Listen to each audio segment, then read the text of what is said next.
Salut à tous, j'espère que vous allez bien. Aujourd'hui on se retrouve pour une nouvelle vidéo qui va vous parler d'intrigues, de maladresse et d'autres choses en tout genre. J'ai nommé le trône de fer, la main du roi. C'est édité chez Fantasy Flight Games, c'est distribué par Asmodee en français, c'est un jeu de Bruno Catala, c'est pour 2 à 4 joueurs pour des parties avoisinant maximum les 60 minutes et ça vaut une vingtaine, 30 euros je dirais dans le commerce prix public.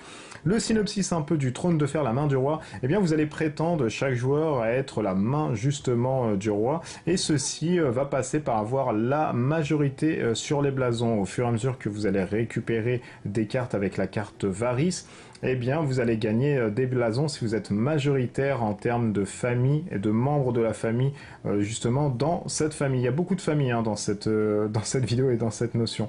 Celui qui a le plus de blasons à la fin de partie arrivant quand Varys ne peut plus être déplacé de haut en bas ou de gauche à droite, eh bien, sera déclaré la main du roi. Allez, sans plus attendre, voyons ensemble comment on joue au trône de fer, la main du roi.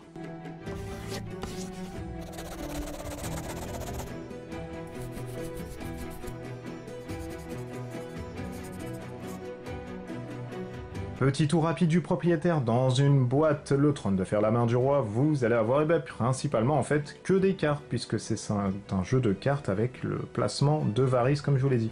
Vous allez avoir des petits écussons ici qui symbolisent justement la majorité que vous allez avoir dans la famille et une petite variante qui vous permet de jouer avec les petits corbeaux et quand vous avez ces tokens de corbeaux, ça vous permet en fait de ne pas discuter autour de la table sauf si vous défaussez votre jeton, vous allez prendre un adversaire et vous allez discuter au bout d'une minute maximum une minute pour lier une stratégie ou quoi que ce soit. On va avoir des cartes de compagnons ici, qui sont des cartes qui vont vous donner un pouvoir supplémentaire. Vous récupérez une carte de compagnon quand vous récupérez la dernière carte d'un membre d'un clan, d'une faction. Vous récupérez n'importe quelle carte compagnon, vous faites l'effet, ensuite vous la défaussez, sauf si le cas contraire vous dit. Comment on joue du coup à la main du roi? Eh bien c'est un jeu qui est extrêmement simple et qui demande vraiment pas beaucoup de temps d'assimilation. Le jeu en fait est basé sur le positionnement de Varys, vous allez pouvoir le déplacer de haut en bas et de gauche à droite. Quand vous déplacez Varys, vous symbolisez directement un membre d'une famille et vous récupérez la carte ainsi que toutes les cartes précédentes où vous allez passer qui sont affiliées à ce clan. Ça veut dire quoi? Ça veut dire que par exemple ici, si je bouge Varys sur la gauche et que je dis Joffrey Baratheon, eh bien je prends la carte Varys, je déplace ça sur Joffrey Baratheon, hop, je récupère ça. Je récupère la carte de Joffrey Baratheon que je mets à côté, mais je récupère aussi la carte de Jaime Lannister puisqu'ils ont la même affiliation. Donc hop, je vais créer des trous, mais c'est pas grave puisque les trous font partie en fait du jeu.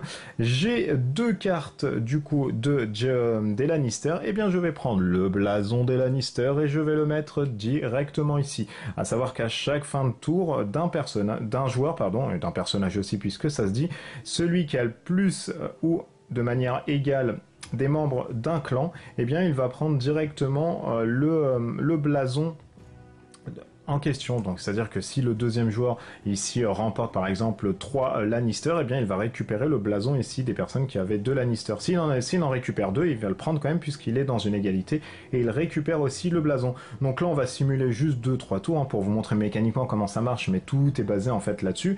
Et bien là je peux le faire bouger d'ici ou alors d'ici. Et bien je vais dire les Greyjoy et je vais dire celui-ci. Du coup Varys va se mettre ici, hop, et je vais récupérer les 2 Greyjoy qui sont ici et je vais prendre un token Greyjoy, hop, qui me donne la majorité là-dessus. Sur une carte on va avoir plusieurs choses aussi, ça va vous permettre de voir certaines notions. Sur une carte comme celle-ci on va avoir de formidables illustrations, moi j'aime beaucoup l'univers comics etc.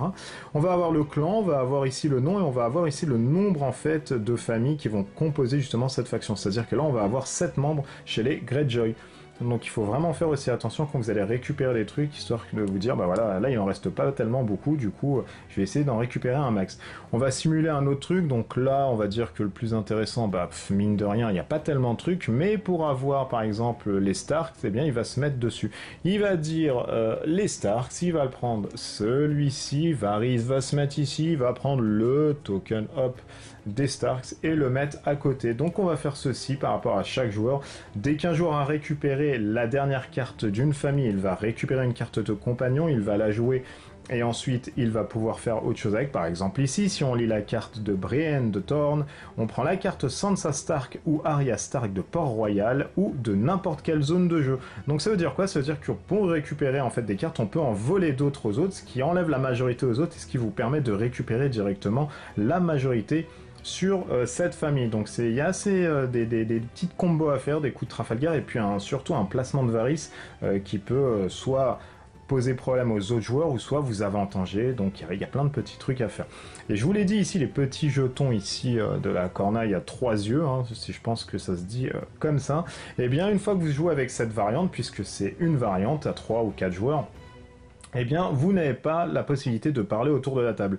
Si vous voulez parler autour de la table, vous défaussez en fait votre jeton, vous dites à une autre personne de venir, vous discutez pendant 1 minute stratégiquement et vous revenez autour de la table et vous ne parlez plus, donc vous faites vos petites tambouilles, etc., etc. Et on fait ceci jusqu'à ce que Varys ne puisse plus se déplacer de gauche à droite ou de haut en bas, celui qui possède la majorité sur principalement dans tous les clans en fait, a gagné la partie. Et voici comment se joue le Trône de Fer, la main du roi. C'est un jeu, je le rappelle, est sorti et distribué par Asmodee FFG. C'est en français un jeu de Bruno Catala de 2 à 4 joueurs pour des durées de partie vraiment de 60 minutes. Si voilà, vous prenez le temps de faire votre stratégie, d'attendre un peu, etc. Mais ça joue très très vite et c'est très très fun, on en refait assez souvent.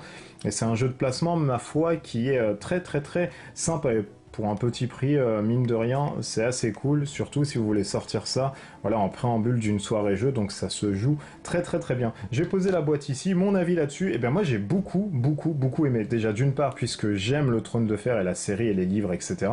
Donc j'ai vraiment accroché au thème, et puis force est de constater que quand vous allez bouger en fait votre Varys, vous allez essayer stratégiquement de poser problème au tour suivant du personnage. Vous avez les cartes de compagnons qui sont au nombre de 6 à chaque début de partie, donc qui vont changer, qui vont vous rapporter en fait des pouvoirs supplémentaires. On peut récupérer des cartes des personnages ou alors de Port-Royal. Port-Royal est représenté par toutes les cartes que l'on a situées sur un carré de 6 sur 6, et du coup vous pouvez même tuer des personnages, donc ce qui fait que la majorité d'un mec sur une faction, quand vous lui bêtez un truc, vous pouvez récupérer le blason, donc il y a plein de petits coups de Trafalgar à faire, etc. C'est hyper sympa. J'espère que cette vidéo vous a plu, ça vous a donné un ordre d'idée de comment on joue à la main du roi, un jeu très très bon que je recommande du coup à petit prix en plus, donc pourquoi se priver? J'espère que vous avez aimé cette vidéo. N'hésitez pas à vous abonner, n'hésitez pas à liker la page Facebook, n'hésitez pas à laisser des commentaires s'il y a des zones un peu floues ou alors si vous voulez vraiment d'autres explications là-dessus. D'ici là, portez-vous bien, nous on se retrouve prochainement pour une nouvelle vidéo. Allez, à bientôt, des bisous partout, ciao ciao.